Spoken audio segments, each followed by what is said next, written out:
Hello guys, इस film की शुरुआत होती है विप्लव के इंटरव्यू से, यानी हमारे विजय देवरकोंडा भाई से, जो कि एक बीएसएनएल कंपनी में मुंबई से बाहर जाने की पोस्टिंग की डिमांड करते हैं, लेकिन उनकी मैडम उनसे मना कर देती है।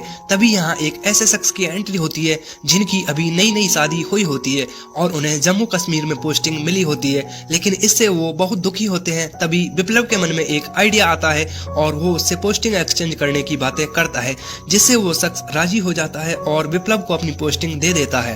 इसके बाद विप्लव मानो खुशी के मारे पागल हो जाता है। फिर सीन चेंज होता है और हमें दिखाया जाता है कि विप्लव का असिस्टेंट जम्मू कश्मीर के स्टेशन पर विप्लव का इंतजार करता है। एक ट्रेन गुजरने के बाद वो अपनी गर्लफ्रेंड से फोन पे बात करके कहता है कि विप्लव तो नहीं आया, अब मैं तुम्हारे पास जल्द ही आ जाऊंगा। लेकिन विप्लव उसके पीछे से आवाज देता है और कहता है मैं आ गया, जिससे उसके होश उड़ जाते हैं और वो अपनी गर्लफ्रेंड से कहता है कि सॉरी बेबी, अब मैं नहीं आ पाऊंगा। फिर गाड़ी निकालकर वो अपने एक्सचेंज की ओर चल देते हैं। विप्लव जम्मू कश्मीर की पहाड़ियों को देखकर खुशी के मारे पागल हो जाता है और अपने दोस्त को फोन करके कहता है कि मुझे मेरे सपनों की दुनिया मिल गई, अब मैं इसे छोड़कर कहीं नहीं जाऊंगा। थोड़ी दूर चलने के बाद पहाड़ की वादियों में तभी यहाँ एक धमाका होता है और देखते ही देखते यहाँ बहुत सारी इंडियन आर्मी आ जाती है और जवाबी हमले में फायरिंग शुरू कर देती है, जिसे देखकर विप्लव सहम जाता है। बगल में बैठे चौपू से पूछता है कि ये क्या हो रहा है। तभी चौपू बोलता है पहाड़ के दूसरी ओर पाकिस्तान है और यहाँ ये सब रोज का काम है। तभी उनके पास इंडियन आर्मी का एक जवान आता है और उनसे पूछता है तुम कौन हो और यहाँ क्या कर रहे हो। विप्लव बोलता है हम बीएसएनएल कंपनी के कर्मचारी है और अपने एक्सचेंज पर जा रहे हैं। इंडियन आर्मी का जवान उन्हें जाने को कहता है तो वो वहाँ से चले जाते हैं। इसके बाद सीन चेंज होता है और वो अपने एक्सचेंज पर पहुंच जाते हैं। एक्सचेंज पर पहुंचते ही विप्लव वहां सो जाता है। सुबह जब वो फ्रेश होने के लिए बाथरूम जाता है तो उसके होश उड़ जाते हैं और वो चौपू से बोलता है कि ये क्या है, मैं यहाँ फ्रेश नहीं हो सकता, मुझे कोई होटल ले चलो। तो चौपू बोलता है यहाँ पर कोई होटल नहीं है, आपको यहीं पर करना पड़ेगा, वरना खुले में सोच कर आओ। हार कर विप्लव चौपू के साथ फ्रेश होने के लिए बाहर चला जाता है। जैसे ही वो अपना खत्म करते हैं उनका पानी जम जाता है, लेकिन चौपू उसके लिए जुगाड़ करके लाया था। वो पानी को आग से गर्म करके अपनी अपनी धो लेते हैं। फिर सीन चेंज होता है। विप्लव को भूख लगी होती है, वो खाने के लिए मार्केट जाते हैं। वहाँ सारी दुकानें बंद होती है। पाकिस्तानी हमले की वजह से वहाँ कर्फ्यू लगा होता है। विप्लव चौपू से पूछता है कि हम खाना कैसे खाएंगे। तभी चौपू उससे कहता है कि सर हमें यहाँ मांग कर खाना पड़ेगा। विप्लव खाना मांगने के लिए वहाँ के घरों में जाता है, लेकिन उसे हर घर से एक ही सेब खाने को मिलता है। वो जहाँ जाता है वहाँ उसे एक सेब के अलावा और कुछ नहीं मिलता, जिससे वो इरिटेट हो जाता है। फिर सीन चेंज होता है। विप्लव नाव की सवारी करते हुए चौपू से कहता है मैं यहाँ कहाँ फंस गया, ना ही कुछ खाने के लिए है, ना ही कोई गर्लफ्रेंड है। तभी अचानक विप्लव की निगाहें सामने चल रही नाव पर पड़ती है, जिस पर दो लड़कियां बुर्का पहने हुए बैठी थी।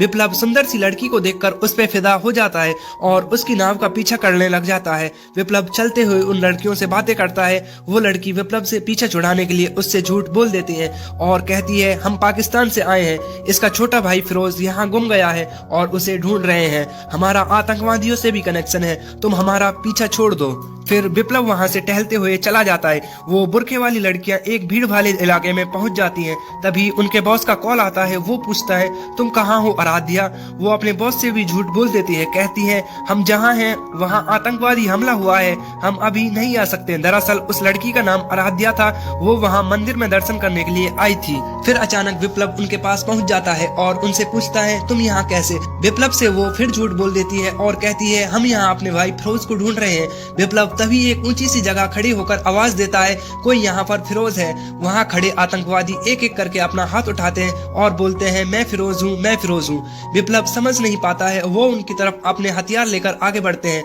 विप्लव और चौपू उन लड़कियों को लेकर वहाँ से भाग निकलते हैं, लेकिन वो आतंकवादी भी उनका पीछा करते हैं। विप्लव और वो लड़कियां उन आतंकवादियों से बचकर उस मंदिर के पास पहुंच जाते हैं जहां आराध्या जाना चाहती थी। आराध्या दर्शन करने के लिए जैसे ही आगे कदम बढ़ाती है, तभी विप्लव पूछता है बेगम आप तो मुस्लिम हो, फिर मंदिर क्यों जा रही हो। आराध्या की दोस्त बोलती है जब से इसका भाई गुम हुआ है तब से ये मंदिर और मस्जिद सभी में जाती है। विप्लव के मन में लड्डू फूट उठते हैं और वो सोचता है कितनी अच्छी लड़की है, सभी धर्मों का पालन करती है। जैसे ही वो दर्शन करके बाहर आते हैं, विप्लव उन्हें अपने एक्सचेंज चलने के लिए कहता है।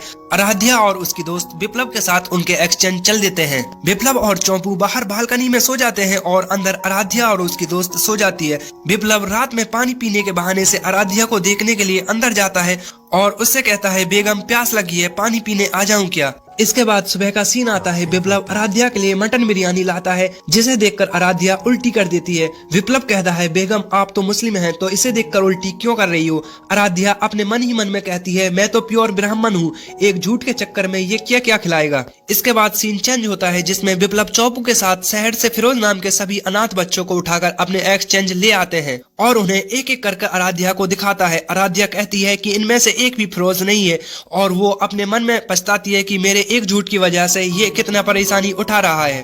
और उसी समय आराध्या को विप्लव से प्यार हो जाता है, लेकिन वह उससे कुछ नहीं कह पाती है। इसके बाद सुबह का सीन चेंज होता है। सुबह विप्लव देखता है कि बेगम घर छोड़कर जा चुकी है। वह शीशे की तरफ देखता है जिस पर लिखा होता है फिरोज मिल गया है, मैं पाकिस्तान जा रही हूँ। उसे पढ़कर विप्लव एकदम सदमे में चला जाता है और अपनी बेगम को पाने के लिए पाकिस्तान जाने को तैयार हो जाता है। वह जल्दी से रेलवे स्टेशन पर जाता है और पाकिस्तान जाने वाली ट्रेन में अपनी बेगम को ढूंढता है। पागलों की तरह हर किसी से पूछता है, लेकिन वो उसे नहीं मिलती है। तभी अचानक उसकी नजर मुंबई से पुणे जाने वाली ट्रेन पर पड़ती है, जिसमें उसकी बेगम बैठी थी। वो जल्दी से उस ट्रेन में जाता है और उसे देखकर दंग रह जाता है। विप्लव उससे कहता है बेगम आप गलती से दूसरी ट्रेन में बैठ गई हो, ये पाकिस्तान जाने वाली ट्रेन नहीं बल्कि मुंबई के पुणे जाने वाली ट्रेन है। तब उसकी बेगम उससे सारी सच्चाई बताती है कि वो बेगम नहीं बल्कि आराध्या है और यहाँ एक कंपनी के सिलसिले से आई है। जिसे सुनकर विप्लव का दिल टूट जाता है, लेकिन वो उससे आखिरी सवाल पूछता है मुझे फर्क नहीं पड़ता तुम बेगम हो या आराध्या, मैं बस तुमसे प्यार करता हूँ, क्या तुम भी मुझसे प्यार करती हो।